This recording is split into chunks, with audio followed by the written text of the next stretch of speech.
In the US, retail inflation has come in at 3.1% for November, which is slightly lower than the 3.2% reported in October.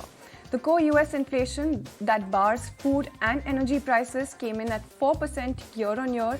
What we still have to keep an eye on is the FOMC meet, which is scheduled tomorrow.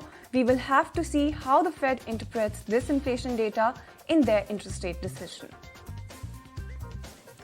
Well, and all eyes are on the US inflation and the FOMC meet outcomes slated for tonight, as investors are expecting rates to remain unchanged for the third straight time and are expecting that the Fed might hint towards a soft tightening bias. Let's also see what brokerages are saying. And well, you've got Nomura that's saying that the dot plot may signal 3 rate cuts in 2024.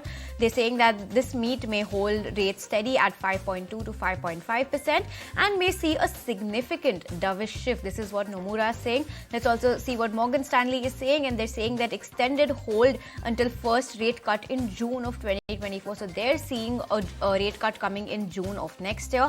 They're saying that the current rates are the peak of tightening cycle. This is what Morgan Stanley is saying, and they're also saying that they expect little change in the statement coming in from the Fed chair as well. So, well, this is what Nomura and Morgan Stanley are flagging off when it comes to the FOMC meet outcome later today. And US President Joe Biden appeared to offer his harshest criticism against Netanyahu, as he says that they have started to lose the support of the international community as they continue bombardments in Gaza. He also further added that he needs to change his hardline government stance. However, the US once again voted against a ceasefire, even as 153 nations voted in favor of the resolution in the United Nations.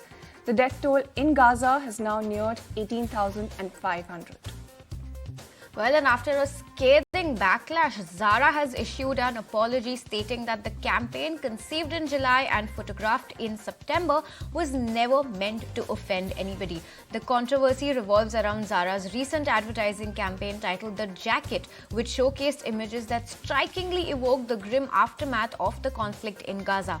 Mannequins with missing limbs and statues shrouded in white sheets, intended to highlight Zara's new jacket collection, mirrored the haunting visuals of casualties in war-torn areas.